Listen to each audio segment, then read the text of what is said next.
यस्यप्रसादात् भगवत्प्रसादो यस्य प्रसादान्न गति कुतोऽपि ध्येयं स्तुवं तस्य यशस्त्रिसन्ध्यं वन्दे गुरो श्रीचरणारविन्दम् आजानुलम्बितभुजौ कनकावदातौ सङ्कीर्तनैकपितरौ कमलायताक्षौ विश्वम्भरौ द्विजवरौ जुगधर्मपालौ वन्दे जगत्प्रियकरौ करुणावतारौ नमस्त्रिकालसत्याय जगन्नाथसुताय च सवृत्ताय सपुत्राय सकलत्राय ते नमः बर्हापीडाभिरामं मृगमदतिलकं कुण्डलाक्रान्तगण्डां पञ्चाक्षं कम्बुकण्ठं स्मितसुभगमुखं स्वाधुरीन्नष्टवीनुं श्यामं शान्तं त्रिभङ्गं रविकरवसनं भूषितं वैजयन्त्या वन्दे वृन्दावनस्थं युवतिशतवृतं ब्रह्मगोपालवेशम् तप्तकाञ्चन गौरङ्गी राधे वृन्दावनेश्वरी वृषभानुसुते देवी तं नमामि हरिप्रिये मूकं करोति वाचालं पङ्गुं लङ्घयति गिरिं यत्कृपातमं वन्दे परमानन्दमाधवं वञ्छाकल्पतरुभ्यश्च कृपासिन्धुभ्यो एव च पतितानां पावनेभ्यो वैष्णवेभ्यो नमो नमः हरिभक्ति पराजित हरिनाम परायणा दुर्वृत्ता वा सुवृत्ता वा तेषां नित्यं नमो नमः नमो धर्माय महते नमो कृष्णाय विदुषे ब्रह्मणे नमस्कृत्य धर्मान् मोक्षे सनातनान् नारायणं नमस्कृत्य नरं चैव नरोत्तमं देवीं सरस्वतीं व्यासं ततो जयो मुदीरयेत् जय रूप सनातन भट्ट रघुनाथ श्रीजीव गोपाल भट्ट दास रघुनाथ छय गुसाई करी चरण वंदन हईति विघ्ननाश भीष्ट पुरन दुर्गमी पुथिमेन्धस्खलत्पाद गतिर्मुः सकृपा जुष्टिदानेन सन्त सन्तो अवलम्बनम्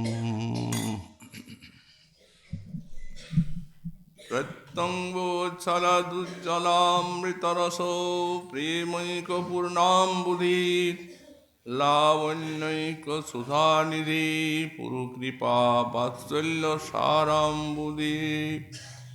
तारुण्यप्रथमा प्रवेशविलसन् माधुर्यसाम्राज्यभूत् गुप्तो कोऽपि महानिधि विजयति राधा रुषैकाबुधि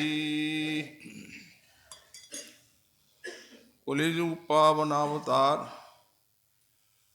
श्री श्री गौरांग महाप्रभुर परम अंतरंग पार्षदो परम पूज्य पादो श्री शिला प्रबोधानंद सरस्वती चरण तार श्री श्री राधा रस सुधानिधि ग्रंथे 136 সংখ্যক শ্লোকে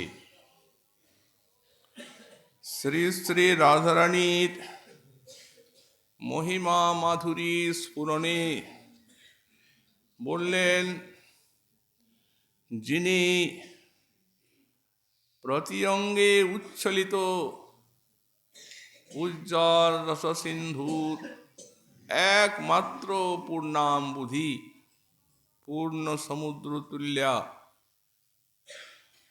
যিনি লাবণ্যিক সুধানিধি, যিনি লাবণ্যরূপ অমৃতের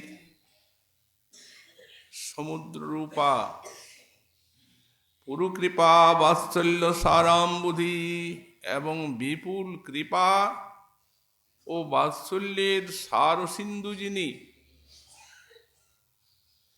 তারুণ্য প্রথম প্রবেশ বিলসন মাধুর্য সাম্রাজ্যভূত। এই সিন্ধুগুলির মধ্যে একটি সাম্রাজ্যও আছে, সেটি হচ্ছে শ্রী রাধারানীর বয়সন্ধিকালে তার যে অপার মাধুর্য, সে মাধুর্যের সাম্রাজ্যও সেখানে বিলসিত শোভা পাচ্ছে। এই প্রকার রসইকা বুধি অর্থাৎ প্রেম রসের অবধি স্বরূপা কোপি গুপ্ত মহানিধির বিজয়তে রাধা নামনি কোনো গুপ্ত রহস্যময়ী মহানিধি সর্বোৎকর্ষে বিরাজমান আছেন। আমরা গতকাল এই শ্লোকের ব্যাখ্যা প্রসঙ্গে এই প্রেমৈক পূর্ণাম্বুধি অংশটি আস্বাদন করছিলাম।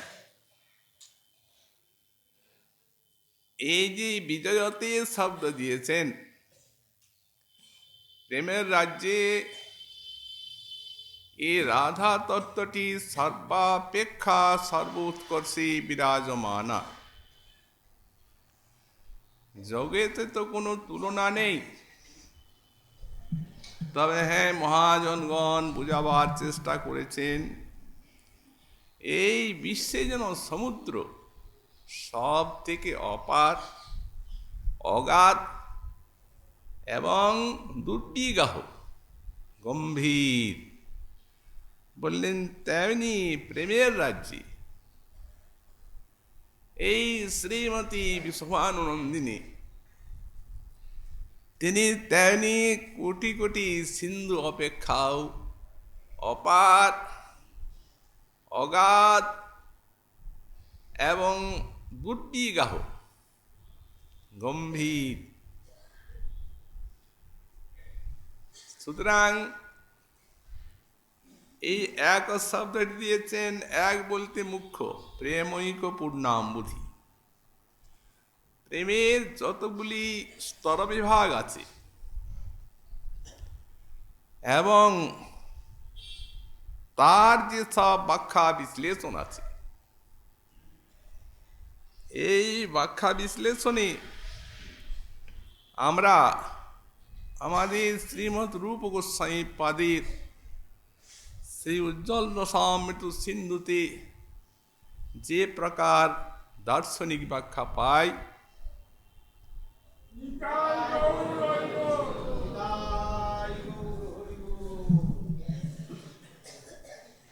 আজ পর্যন্ত বিশ্বের কোনো দার্শনিক এই বিষয়ে কোনো আলোকপাত করতে পারেননি। এত বড় দার্শনিক শ্রীপাদ শঙ্করাচার্য, শঙ্কর সাক্ষাৎ, কিন্তু এত দূর পর্যন্ত তাদের মন বুদ্ধি পৌঁছায়নি এই তত্ত্ব পর্যন্ত। আর মহাপ্রভুর পূর্ব যুগে যেসব বৈষ্ণব দার্শনিক এই ভক্তিতত্ত্বকে ব্যাখ্যা বিশ্লেষণ করেছেন, কার মধ্যে এই বস্তুর লেশ মাত্র বর্ণনা পাওয়া যায় না, যে একমাত্র শ্রীমন মহাপ্রভুরই করুণার অবদান এবং ব্রজের যারা পার্ষদ সে রাধারানী সখী মঞ্জুরি যারা, সেই তাঁরাই তাঁর সঙ্গে নেমে এসেছেন এই মহাপ্রভুর মহাদান, এই অনর্পিতচরী বস্তুকে সব জীবকে আস্বাদন করাবেন এই আকাঙ্ক্ষায় তাদেরও সঙ্গে নিয়ে এনেছেন মহাপ্রভু। এই জন্য প্রেমের যত উন্নততর স্তরগুলি আছে, প্রত্যেকটি স্তরই এক, অর্থাৎ রাধারানী মুখ্যস্থানে স্থিতা। যেমন কাল আমরা ব্যাখ্যা করলাম, এই প্রেমের তিনটি ভাগ দেখিয়েছেন, একটি মন্দ, একটি মধ্য, আর একটি প্রৌঢ়। সেই প্রৌঢ়দশায় শ্রী শ্রী রাধা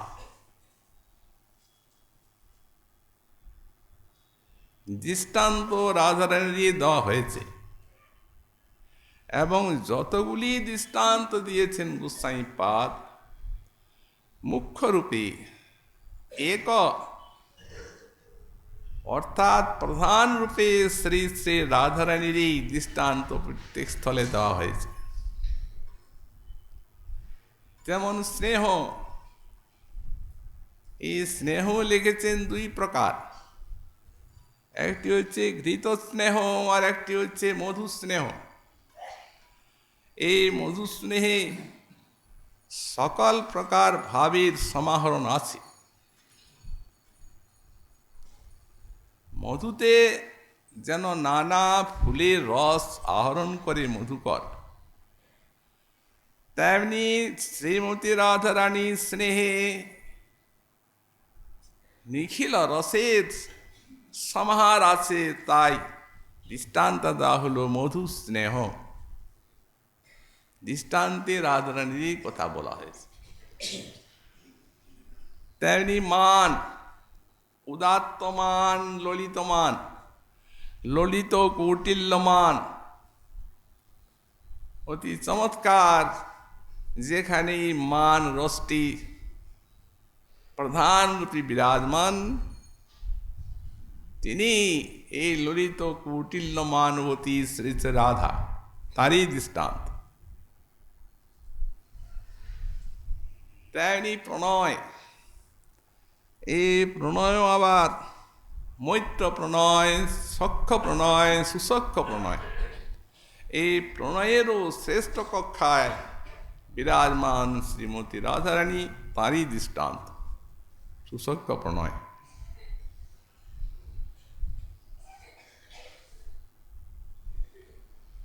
তারপরে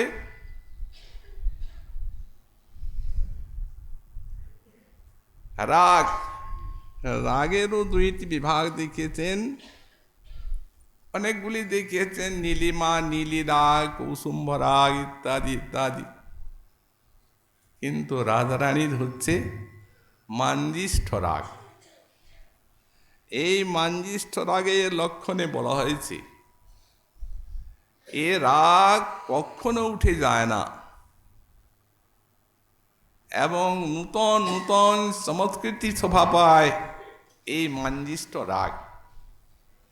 সুতরাং মাঞ্জিষ্ঠ রাগের দৃষ্টান্ত দিয়েছেন গোস্বামীপাদ ওই শ্রী রাধার। একদা পূর্ণমাসী দেবী রাধারানীর পূর্বরাগ দশায়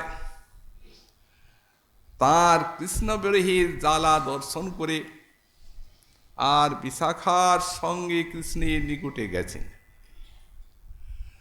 কৃষ্ণকে রাধারানীর সঙ্গে মিলিত করার জন্য সম্মত করেছেন এবং বিশাখা তাকে নিয়ে যাবে, বিশাখাকে সেইখানে দেখে এসেছে। আর স্বয়ং রাধারানীর নিকটে এসেছেন পূর্ণমাসী দেবী,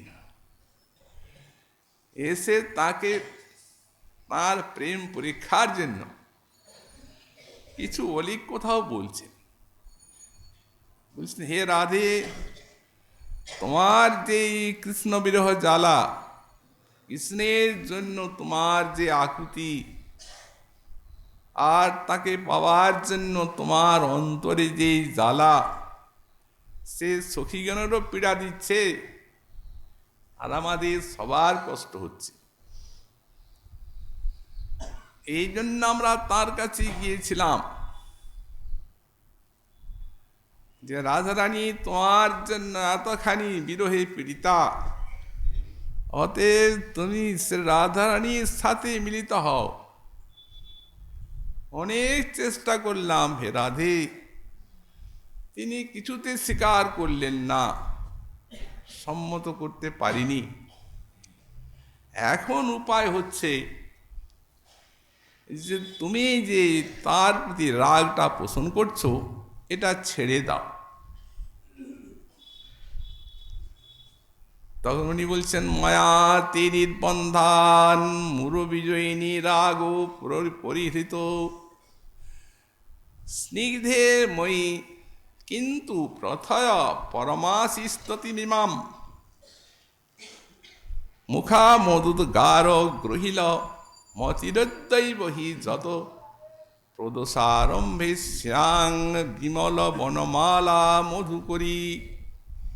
হে দেবী, এই ব্রজমণ্ডলে আপনার আদেশ, আপনার উপদেশ সকলের বিনা বিচারে শিরোধার্য। আমিও তো ব্রজেরই, সুতরাং আপনার আদেশ আমি শিরোধার্য করে নিলাম অবিচারে। আপনার কাছে বলছি, আমি মুরারির প্রতি রাগ ছেড়ে দিলাম। তখন দেবী বলছেন, হে রাধে, যাক, তাহলে তুমিও শান্তি পাবে আর আমরাও সকলে শান্তি লাভ করব, যদি তুমি এটা পারো। উনি বলছেন, দেবী ছাড়লাম, তবে হ্যাঁ, আপনার একটি আশীর্বাদের বিনিময়ে এমনি ছাড়ব না। উনি বলছেন, একটা আশীর্বাদ কেন, তোমার প্রতি আমার সহস্র আশীর্বাদ। তুমি এই ব্রজমণ্ডলে সৌন্দর্য মাধুর্যবতী, সৌভাগ্যে পাতিব্রত্যে সর্বোপরি শ্রেষ্ঠা হয়ে আর তুমি চিরজীবী হয়ে থাকো। উনি বলছেন, না না না, এইসব আশীর্বাদ আমি কিছুই চাই না। আশীর্বাদটা আমার মনের মতো হওয়া চাই। বলো কি? বললেন, আপনি আশীর্বাদ করুন যেন আমি এক্ষুনি মরে যাই। তখনই পূর্ণমাসী দেবীর মাথা ধরেছে, এ কি বলে, মরে যাওয়ার জন্য আশীর্বাদ তো কেউ চায় না, না আমি চাই এক্ষুনি, আর যেন একটা ভ্রমরই হয়ে জন্মায়, আজই, বিলম্ব সইবে না। তাতে তোমার কি লাভ? তুমি যে এত সৌন্দর্য মাধুর্যে অতুলনীয়া রাজকন্যা, রমণী রত্ন, তুমি এই রূপে ভগবানের কৃপাতে অবতীর্ণ হয়েছ, তুমি মরে এই দেহটা ছেড়ে একটা ভ্রমরী হয়ে যাবে। তখন বলছেন, দেবী দেখতে পাই রোজ যখন মুরারি মনের থেকে ফিরে আসেন, সখারা আসার প্রাক্কালে সদ্য প্রস্ফুটিত বনফুল তুলে আর মালা গেঁথে তার গলায় পরিয়ে দেন। সেই মালাটা যখন সখাদের সঙ্গে কথা বলেন, হাস্য পরিহাস করেন, তখন তার যে শ্রীমুখের অপূর্ব সৌরভ, সুদুর্লভ সৌরভ, সেই মহাসুরভিতে সুবাসিত থাকে সেই মালাটা, সেই পরিমলে সুগন্ধিত। আমি দেখতে পাই সেখানে ওই ভ্রমরগুলি আকৃষ্ট হয়ে আসছে সেই অপার সুগন্ধে, এবং সেই মালাকে, সেই সৌরভটা আস্বাদন করছে, তার মুখামোদগার। তো আমি এখনই যদি ভ্রমরী হয়ে যাই, তাহলে আজই যখন সেই উত্তর গোষ্ঠী তিনি আসবেন, তখন তার মালার সেই সৌরভ ভ্রমরী হয়ে আস্বাদন করব। এই জন্য ভ্রমরী দেহ চাচ্ছি। দেবী বলছেন, বাহ, বেশ, তুমি কৃষ্ণের প্রতি রাগ ছাড়লে।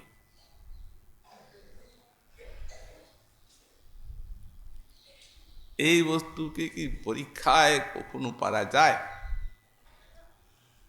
এই জন্য রাগের যে লক্ষণ করা হলো, যে সর্বাধিক দুঃখকে সুখরূপে বরণ করা, তো এর থেকে আর কি দুঃখ থাকতে পারে? এ তো কারো বুদ্ধিতেই আসবে না।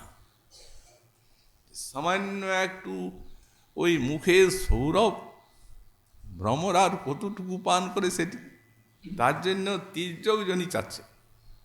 তির্যক এই দেহ ছেড়ে সং কমলা।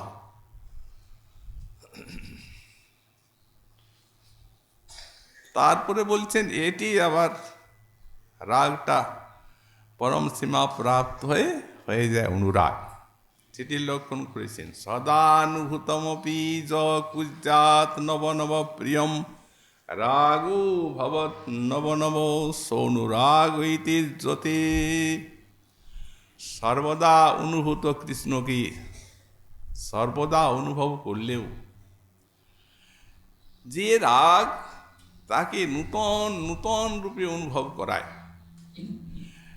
নূতন নূতন রূপে কৃষ্ণর মাধুর্যকে অনুভব করায়, আর রাগও ভবৎ নব নব, রাগটিও নূতন নূতন হয়ে যায়, তখন তার নাম হয় অনুরাগ।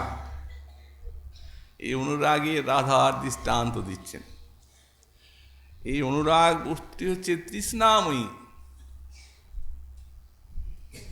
মানে প্রেমের এই উন্নততর স্তরে ওই অনুরাগিনীর পিপাসাটা এত বেড়ে যায়, কৃষ্ণ পিপাসা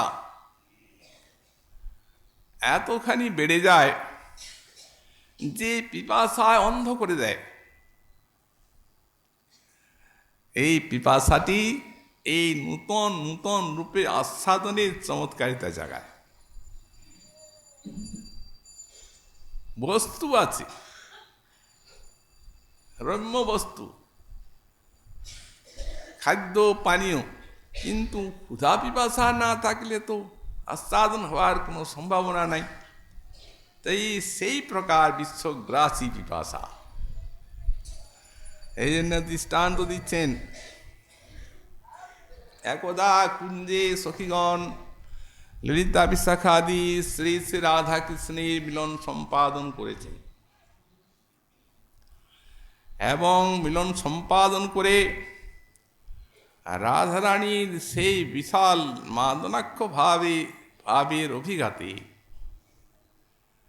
কৃষ্ণ অভিভূত হয়ে আছেন নিশ্চষ্টের মতো।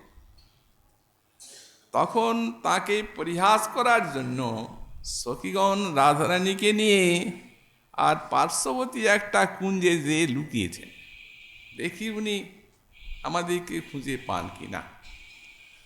তখন লুকিয়ে কৃষ্ণ কথা বলছেন। তখন রাধারানী উদাস দৃষ্টিতে জিজ্ঞাসা করছেন, সখী ললিতে ওয়ম কৃষ্ণ ইতি বুধস্বতী ধৃতিম যস্তান্নি কর্ণং ভীষণ। সখী, তুমি যে নামটা বললে যার, এই কৃষ্ণ, সেই কৃষ্ণ কে? সখীগণ কি উত্তর দেবেন? এখনই নিবিড় বিলাস, এক মুহূর্ত পূর্বে। আর এখনই কৃষ্ণ নাম শুনে বলছেন কোয়ং কৃষ্ণ। তখন ললিতা বলছেন, ওকে ছেড়ে দাও, ও যে হোক, ওকে না জানাই ভালো, ওকে জানার দরকার নেই। বললেন, না না, ছাড়বে কি করে?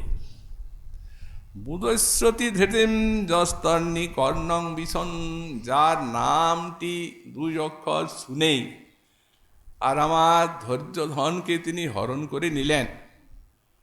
অতএব কুলধর্ম রক্ষার জন্য নারীর মর্যাদা ও লোকটাকে তো চিনে রাখা চাই, যাতে সব প্রকারে তাকে এড়িয়ে যেতে পারি। উনি বলছেন, ললিতা বলছে, রাগান্ধে কিমিদং ভবতি সদা তৈশ্বরসি কিরতি। তুমি অনুরাগে অন্ধা হয়ে গেছো, তুমি সব সময় যার বক্ষে বিলাস করো তারই নাম কৃষ্ণ। উনি বলছেন কি, হাস্যং মা কুরু। সখী, তুমি কি আমাকে পরিহাস করছো, যার নামও কোনোদিন শুনি নাই, দেখা তো দূরের কথা, তার পক্ষে আমি সবসময় বিলাস করছি, এত বড় পরিহাস আমার উপরে। তখন ললিতা বলছেন, মোহিতে তমধুনা হস্তাস্যনস্তে মায়া। হে প্রেম মোহিতে, তোমাকে আমি নিজের হাতে এখনই কুঞ্জে কৃষ্ণের হাতে দিলাম, তোমাদের নিবিড় মিলন আস্বাদন করলে তুমি তার সঙ্গে, আর এখনই বলছো হাস্যং মা করু। তখন উনি জিনিসটাকে স্মরণ করবার জন্য আকাশ পাতাল চিন্তা করছেন। চিন্তা করতে করতে বলছেন কি, বলছেন, সখী তুমি সত্যই বলেছ, সত্য সত্যং সত্যমসৌ দৃঢ়ঙ্গনমগা তদ্দৈব বিদ্যুন্নিভ। বললেন, সেই কৃষ্ণ আজই জীবনের সুপ্রভাতে বিদ্যুতের মতো একটু দেখা দিয়ে সঙ্গে সঙ্গে আড়াল হয়ে গেছে, ওইটুকু মনে করতে পারলেন। এটি হচ্ছে তৃষ্ণাময়ী অনুরাগ। এই তৃষ্ণাময়ী অনুরাগ যদি জাত হয়, তাহলে এর কতকগুলি লক্ষণ আছে। পরস্পরং বশীভাব, প্রেম বৈচিত্র্যং যথা, অপ্রাণেন্নপি জন্মাপ্তই লালসা ভর উন্নত, বিপ্লম্বে স বিস্ফূর্তি ইত্যাদাসুরিহ ক্রিয়া। ইহ মানে অনুরাগ, এই অনুরাগের ক্রিয়া এইগুলি। পরস্পর বশীভাব, পরস্পরের মধ্যে বশ্যতা। কেমন বশ্যতা? মহাজন বাণীতে কৃষ্ণের বশ্যতা দেখা যায়। কৃষ্ণ বলছেন, শোনো রাধে, এই রস আমি সে তোমারই বস, তুয়া ভিনা বিনা নাহি ভয় মনে, জপিতে তোমার নাম ধৈর্যনা ধরে প্রাণ, সদা তোমার রূপ করে ধ্যানে তোমার রূপকে চিন্তা করতে থাকে। শ্রীরাধে শ্রীরাধে বাণী আমি যে দিকে যার মুখে শুনি, সেই দিকে ধায় মোর মন। কেমন ধায়? বললেন, চাতক ফুকারে যেন, আর ঘন চাহে বরিশন, তেন হেরি ও চাঁদ বদন। চাতকীর মতো চেয়ে থাকি তোমার রূপামৃতের বিন্দুর আশায়।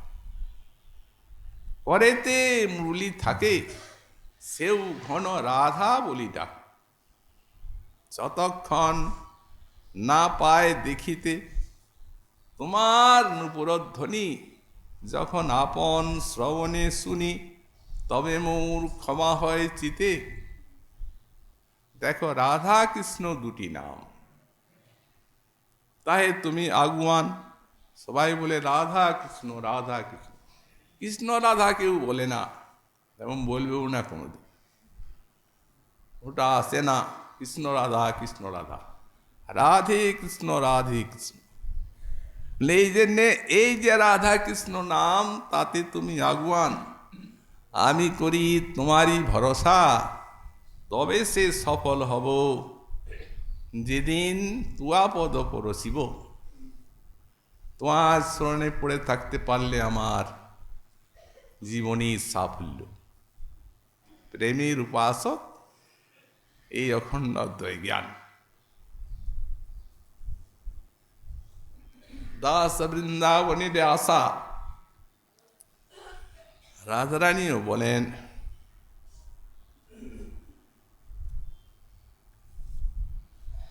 প্রাণনাথ ইয়ার বলিব আমি, জীবনে জীবনে জনমে জনমে এই প্রাণনাথ হইও তুমি।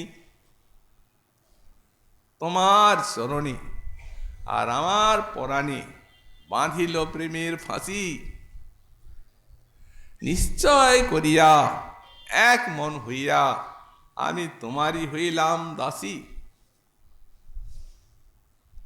কিভাবে এই বৈশ্যতা আত্মসমর্পণ আসে? ভাবিয়াছিলাম এ তিন ভুবনে আরো মোর কেহ আছে, কিন্তু দেখলাম রাধা বলি কেহ সুধাইতে নাই, দাঁড়াবো কাহার কাছে? তো রাধা বলি ত্রিভুবনে কেউ সুধাতে নাই। কোটি কোটি উপাসক আছে তার, দিন রাত নাম জপ করছে, ধ্যান করছে, তাঁর লীলা চিন্তন করছে, তাও কি পাচ্ছে? যে অন্য চিন্তাকে ত্যাগ করে ওই রাধারানীকেই চিন্তা করবে, তারই নাম নেবে, এটা কি মার্গ সাধকের দ্বারা হচ্ছে? মুখে তো অনেক কিছু বলা যায়, কিন্তু অন্তরটাকে দেখলে তো বোঝা যায় যে ওখানটায় কি আছে। তো তিনি বলছেন, যাকে সাধ্য সাধনার দ্বারা, যাকে ভালোবাসা যায় না, যার শ্রণে আত্মোৎসর্গ করা যায় না, তিনি বলছেন ত্রিভুবনে আমার আর কেউ নেই। রাধা বলি কেহ সুধাইতে নাই, দাঁড়াবো কাহার কাছে? মা বাবা আছেন তাদের প্রাণ, সারা ব্রজমণ্ডল মাত্রে গোস্বামী পাদ লিখেছেন জীব মাত্রই কো জীবাতু। যত ব্রজবাসী আছেন সবার জীবনের জীবন রাধা, কিন্তু দেখুন শরণাগতি আশ্রয়, কার কাছে দাঁড়াবো? এ কুলে ও কুলে আমি দুকুলে গোকুলে, বলো আপনা বলিব কায়? তাই শীতল বলিয়া লইনু শরণ, তোমার ও দুটি কমল পায়। না ঠেলিহ ছলে এই অবলা অখলে, আমি অবলা অখলা, আমাকে ফেলে দেবে না। নিষ্কিঞ্চনা তার চল, যেহায় উচিত তোর, ভাবিয়া দেখিনু প্রাণনাথ বিনে গতি যে নাহি কুমুর। দণ্ডের নিমিষে যদি নাহি দেখি, তবে সে পুরাণে মরি। চণ্ডীদাস কহে পরশরতন গলায় গাঁথিয়া পড়ি। মনে হয় সব সময় তোমাকে ওই হাড়ের মতো গলায় পড়ে থাকি, কিন্তু তুমি তো আমার দুর্লভ, আমি তো পাই না। পরস্পর বসি ভাব প্রেম বৈচিত্র্য, এবং তথা আরেকটা আছে অনুরাগের ক্রিয়া প্রেম বৈচিত্র্য। এটা কি? ওই তৃষ্ণাময়ী অনুরাগের পরিণত।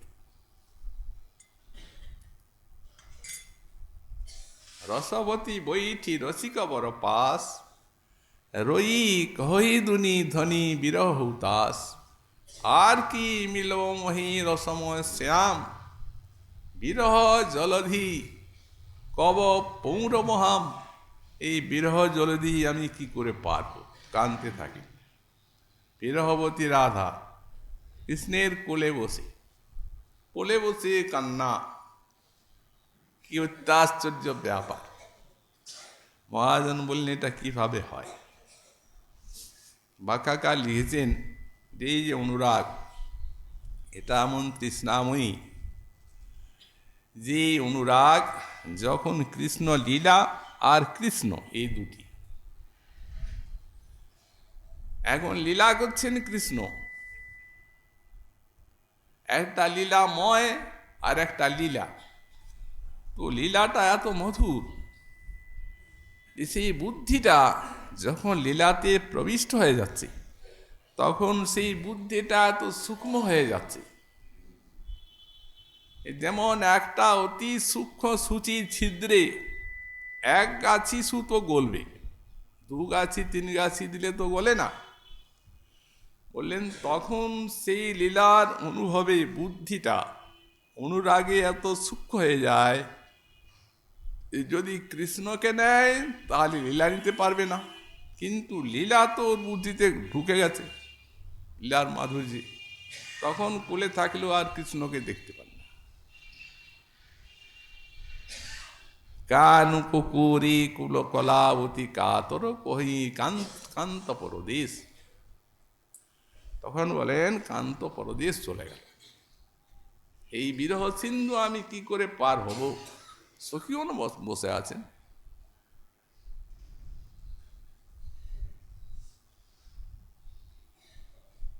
সখীগণ কত প্রবোধ হই, তাই সখীগণ বলছেন তুমি ওর কোলেই বসে আছো, কাঁদছো কেন? তখনও দেখতে পাচ্ছেন। রাই চমকি তবু কানু চমকি তবু রাই করুকুর, তখন উনি যখন চমকিত হয়ে খুলে দিচ্ছেন, তখন ওই ওই ওই যে বুদ্ধিটা, এই সূক্ষ্মতা আর একমাত্র লীলাই দেখছিল, তখন জানি যে হ্যাঁ কান্ত আছে, তখন বিরহটা যায়। বিপ্লম্বে সব বিস্ফূর্তি, আর বিরহে বিস্ফূর্তি হয়, সাক্ষাৎকার ভ্রান্তি। কৃষ্ণ যখন মথুরায় চলে গেলেন, তখন রাধারানীর বিস্ফূর্তি, এমন বিস্ফূর্তিতে তিনি কৃষ্ণকে সর্বত্র দেখতে লাগলেন, কষ্ট পেতে লাগলেন, সাক্ষাৎভাবে পাওয়া যাচ্ছে না। দেখেন স্ফূর্তি, ধরতে যান, পান না, ওটা তো স্ফূর্তি, দর্শন তো সাক্ষাৎ নয়। কানতে থাকেন। মথুরায় একজন পথিক যাচ্ছে, তাকে ডেকে ললিতা সখী বলছেন, ওই পথিক তুমি তো মথুরায় যাবে, শোনো আমাদের একটা সন্দেশ বহন করে নিয়ে যাও মথুরাপতি শ্রীকৃষ্ণের নিকটে। তুমি বলবে যে তুমি যে এলে, এই মথুরা নগরে রাজা হলে, গোপীগণ বললেন যে এতে তাদের আনন্দই, কারণ তোমার সুখী তারা চায়। অতএব কোন গোপ গুরু চোরাতে চোরাতে ভাগ্যবশত যদি রাজা হয়ে যায়, সেটা তো আনন্দের কথা, অতএব তার জন্য আমাদের কোনো কষ্ট নাই। কিন্তু এইভাবে স্ফুরিত হয়ে তুমি নানা দিকে আর আমার সুখীকে এত কষ্ট দিচ্ছ কেন? এই বিপ্রলম্বে বিস্ফূর্তি।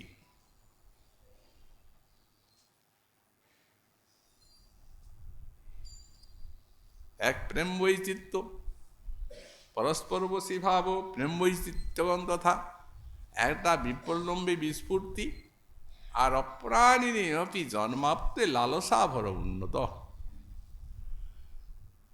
আর অপ্রাণীতে জন্মের লালসা।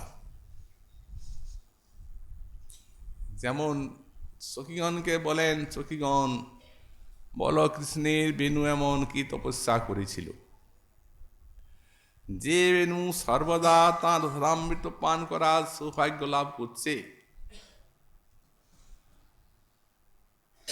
অতএব এই কৃষ্ণের বেণু কোন তপ কইল জন্মান্তরে, হেন কৃষ্ণা ধর সুধা, যে কইল অমৃত মুধা, যার আশায় গোপীগণে গোপী ধরে প্রাণ, এ বেণু অযোগ্য অতি, তো বাঁশের কাঠি, শুকা কাঠি। তাহে স্থাবর পুরুষ জাতি, সেই সুধা সদা করে পান। মহাপ্রভু সাধন করেছে রাধা ভাবে, যার ধন না কহে তারি, পান করে বলাৎকারে, পিতে তারে ডাকিয়া জানায়, বলে ওই গোপীগণ দেখো পিউ তোমার ধন, তোমার যদি থাকে অভিমান তবে মরে ক্রোধ করি, ধৈর্য ধর্ম লজ্জা ছাড়ি, তোমরা এসো ছাড়ি দিমু আসি কর পান, নহে পিমু নিরন্তর তোমারি মুর নাহি দর, অন্য দেখি তৃণের সমান। তো সখী শুষ্ক বাঁশের কাঠি খান করে এত অপমান, এ আর সহ্য করা যায় না। অতএব ওই বাঁশের কাঠি হোক, তপস্যা খামুদরি, বলো আমি সেই তপস্যা করব। কি তপস্যায় বাঁশ হওয়া যায়, স্নেহের বেনু হওয়া যায়। বেনুর তপ জানি যবে, আমি সেই তপ করি তবে, সে তো অযোগ্য, আমরা যোগ্যা নারী।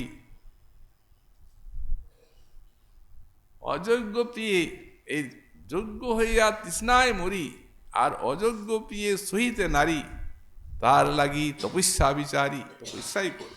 এটা অনুরাগের একটা ক্রিয়া। এই অনুরাগ নিশ্চিমতা প্রাপ্ত হয় মহাভাব, পরাকাষ্ঠা। এই মহাভাব দু প্রকার, একটা রূঢ় আর একটা অধিরূঢ়। এখন একটা চৈতন্য চরিতামৃতে পয়ার আছে, সেখানে কবিরাজ গোস্বামী পাদের বাণী আছে যে মহিষী গণে রূঢ় আর অধিরূঢ় গোপিকা নিকরে, এইরকম আছে। তো সুতরাং এতে এইটি দেখে কেউ মনে করেন তাহলে কবিরাজ গোস্বামী পাদের সিদ্ধান্ত হচ্ছে যে মহিষী গণে রূঢ়, তাহলে দ্বারকায় মহাভাব আছে। কিন্তু এই যদি স্বীকার করা যায় তো রূপ গোস্বামী পাদের বাণীর সঙ্গে বিরাট বিরোধ হয়ে যায়। মহিষীগণের ছাও স্পর্শ করতে পারেন না এই মহাভাব জিনিসের, কারণ এটা তো পরকীয় ভাব ছাড়া হবেই না, এবং ব্রজ ছাড়া সেই ভাব তো কোথাও নাই। তাহলে কি করে তাদের রূঢ় হবে? এই জন্য যেখানে মহিষীগুণে রূঢ় আছে, সেখানে বুঝতে হবে যে অনুরাগটা মহিষীগণে ওই রূঢ় মহাভাবের সীমা পর্যন্ত গেছে, পৌঁছেছে। ও ভাবের মহাভাবের ভিতরে ঢুকতে পারেনি। এই রূপের ব্যাখ্যা এবং সঙ্গতি। রূঢ় মহাভাব অন্যান্য গোপীগণে আছেন, এবং অধিরূঢ় মহাভাব একমাত্র রাধাতে, তার গণে। এই অধিরূঢ় মহাভাবে মানে সাত্ত্বিকাদি এত বিশাল বিপুল ভাবে উদ্বেলিত হয়ে ওঠে সাত্ত্বিক সিন্ধু, যে শ্রীমান দৃষ্টান্ত দেওয়া হচ্ছে শ্রী রাধারানীর। শ্রীমান মহাদেবী নিকটে বলছেন, হে দেবী, এই অধিরূঢ় মহাভাবের যে সব বিকাশ সাত্ত্বিকের দ্বারা যে হয় বিকাশ প্রাপ্ত হয়, সে আর কি বলবো তোমার কাছে। এই লোকাতীত বস্তু, এই জগতে যত প্রকার দুঃখ আছে, আর চিন্ময় জগতে ভক্তগণের যত প্রকার বিরহ দুঃখ আছে, যত কিছু দুঃখ, সব দুঃখকে যদি একটা পর্বতের মতো এক জায়গায় করা যায়, এবং এই জগতে যত কিছু সুখ আছে, বৈষয়িক সুখ, ব্রহ্ম সুখ, বৈকুণ্ঠের সুখ, অযোধ্যা, দ্বারকা, গোলক, গোকুলের সুখ, যত সমস্ত সুখ আছে, সেই সুখকেও যদি আর এক জায়গায় একত্রিত করা যায়, তাহলে দুটা বিশাল পাহাড়ের মতো হবে। বললেন সেই পর্বতদ্বয় সুখ এবং দুঃখের এই অধীর মহাভাবতী রাধারানীর কৃষ্ণ মিলন জনিত সুখ এবং কৃষ্ণ বিরহ জনিত দুঃখ সেই সিন্ধুর এক বিন্দুও হবে না। তার সেই সুখ দুঃখ কুটদ্বয় এত সুখ দুঃখ ভোগ হচ্ছে, যখন বিরহ এই অধীরে, আর তারপরে যখন ফুর্তিতে এখানেই তো কৃষ্ণ আছেন, যখন কুণ্ঠাগত প্রাণ তখন দর্শন দিচ্ছেন, তখন অমনি আনন্দ, বা মিলনের ভূমিতে যে আনন্দ উপভোগ করেছেন রাধারানী, বললেন তার তুলনা বিশ্বে নাই। সেই অধীর মহাভাবটা আবার মদন এবং মাদন। তবে এই মদনটা রাধারানীর গণে, ললিতা বিশাখাদিত কিছু কিছু এই মদন ভাব দেখা যায়, পূর্ণরূপে এসে রাধারানীতে। আর মাদনটি হচ্ছে রাধারানীর সাক্ষাৎ নিজস্ব সম্পদ। রাজতি হ্লাদিনী সারু রাধায়াঙ্গে পূজ সদা, একমাত্র রাধারানীতেই থাকে। এই জন্য ইনি প্রেমের রাজ্যে এই মহাভাবীর চরম কক্ষা পর্যন্ত কোটি কোটি সিন্ধু অপেক্ষা অপার অগাধ এবং দুর্বিগাহ, এর স্পর্শই করা যায় না।